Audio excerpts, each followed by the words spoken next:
ഇവിടെ വാർത്തകളിലേക്ക്. വൈക്കം മുറിഞ്ഞപുഴയിൽ വെള്ളം മറിഞ്ഞ് രണ്ടുപേരെ കാണാതായി.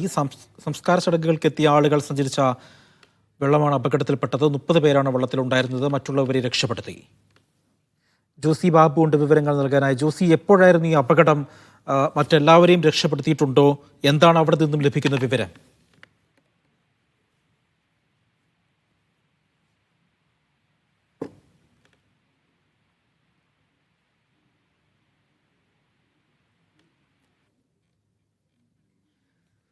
കോട്ടയം വൈക്കത്താണ് അപകടമുണ്ടായത്. മുറിഞ്ഞിപ്പുഴയിലാണ് ഈ അപകടമുണ്ടായത്. 2 പേരെ കാണാതായിട്ടുണ്ട്. ഈ കാണാതായവർക്ക് വേണ്ടിയുള്ള തെരച്ചിൽ ഇപ്പോഴും തുടരുകയാണ്.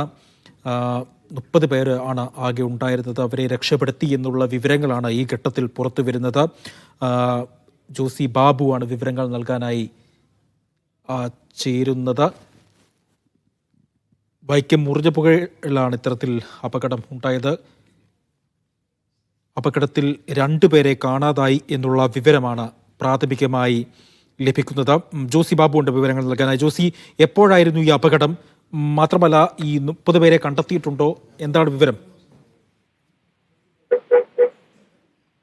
അജി, ഉച്ചയോടുകൂടിയാണ് ഈ അപകടം ഉണ്ടായെന്നാണ് പ്രാഥമികമായി ലഭിക്കുന്ന വിവരം.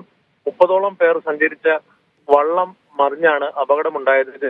2 പേരെ കാണാതായി. ബാക്കിയുള്ളവരെല്ലാം രക്ഷപ്പെടുത്തിയതാണ് പ്രാഥമികമായും നാട്ടുകാരിൽ നിന്നും ലഭിക്കുന്ന വിവരം. കാട്ടിക്കുന്നിൽ നിന്നും പാണാവള്ളിയിലേക്ക് പോയ വള്ളമാണ് മറിഞ്ഞത്. ഫയർഫോഴ്സിന്റെയും പോലീസിന്റെയും നാട്ടുകാരുടെ നേതൃത്വത്തിൽ ഇപ്പോൾ തിരച്ചിൽ തുടരുകയാണ്. വൈക്കം ചെമ്പ് പഞ്ചായത്തിന്റെ മുറിഞ്ഞിപ്പുഴയിൽ ഇന്നലെ ഒരു മരണം ഉണ്ടായിരുന്നു. ആ മരണ ചടങ്ങുമായി ബന്ധപ്പെട്ടുകൊണ്ട് ആ സംസ്കാര ചടങ്ങുകളിൽ പങ്കെടുക്കാനെത്തിയ ബന്ധുക്കളും ആയിട്ടുള്ള ആളുകളൊക്കെയാണ് ഈ വള്ളത്തിൽ ഉണ്ടായിരുന്നതെന്നാണ് നമുക്ക് പ്രാഥമികമായി ലഭിക്കുന്ന വിവരം. എന്തായാലും കൂടുതൽ ഫയർഫോഴ്സിന്റെയും അതോടൊപ്പം സ്ക്യൂബ ടീമിന്റെയും ഒക്കെ നേതൃത്വത്തിലുള്ള പരിശോധനയും തിരച്ചിലും ഊർജിതമാക്കുമെന്ന് ജനപ്രതിനിധികൾ അറിയിക്കുന്നുണ്ട്. പഞ്ചായത്ത് മെമ്പർമാരുമൊക്കെ നമ്മൾ ആശയവിനിമയം നടത്തിയപ്പോൾ അവർക്കും ഇപ്പോൾ വിവരങ്ങൾ ലഭ്യമായി തുടങ്ങിയിട്ടേ ഉള്ളൂ. എന്തായാലും ഒരു മാസ് കാഷ്വാലിറ്റി എന്ന നിലയിലാണ് ആദ്യം വിവരം പുറത്തു വന്നത്. പക്ഷേ കൂടുതൽ ആളുകളെ, പരമാവധി ആളുകളെ രക്ഷപ്പെടുത്താൻ സാധിച്ചു. 2 പേരും ആണ് ഇപ്പോൾ കാണാതായിരിക്കുന്നത്. അവർക്കായുള്ള തിരച്ചിൽ തുടരുകയാണ്. അജി, ഒപ്പം തന്നെ ഈ കാണാതായവരെ പറ്റിയുള്ള വിവരങ്ങൾ ഏതെങ്കിലും ലഭിക്കുന്നുണ്ടോ ജോസി? അജി, അവരുടെ പേര് വിവരങ്ങൾ ലഭ്യമായിട്ടില്ല. ഇക്കാര്യങ്ങൾ ഇപ്പോൾ നമ്മൾ വിവരങ്ങൾ തേടിക്കൊണ്ടിരിക്കുകയാണ്.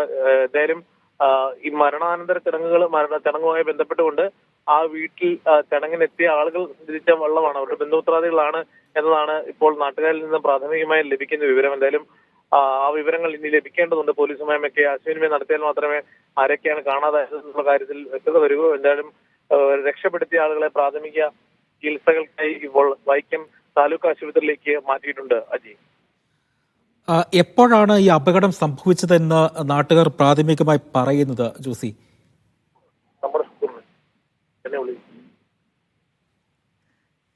ജോസി കേൾക്കുന്നുണ്ടോ? ജോസി ബാബു ആണ് വിവരങ്ങൾ നൽകിക്കൊണ്ടിരിക്കുന്നത്. അതായത് 2 പേരെ കാണാതായിട്ടുണ്ട്. ഇവർ ജോസി കേൾക്കുന്നുണ്ടെങ്കിൽ തുടരാം.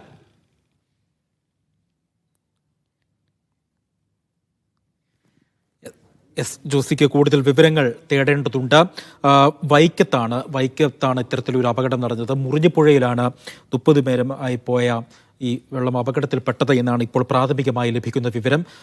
2 പേരെ കാണാതായിട്ടുണ്ട്. അവരെ എന്നാണ് പ്രാഥമികമായി ലഭിക്കുന്ന വിവരം. അവർക്ക് വേണ്ടിയുള്ള തിരച്ചിൽ തുടരുകയാണ് എന്നാണ് ഇപ്പോൾ ജോസി അവിടെ നിന്നും നൽകുന്ന വിവരങ്ങൾ. ഏതായാലും വലിയൊരു അപകടമാണ് അവിടെ സംഭവിച്ചിരിക്കുന്നത്. ചെമ്പ് പഞ്ചായത്തിലാണ് ഇത്തരത്തിൽ ഒരു അപകടം നടന്നത്. ഏതായാലും ഇവർക്ക് വേണ്ടിയുള്ള തെരച്ചിൽ തുടരുകയാണ്.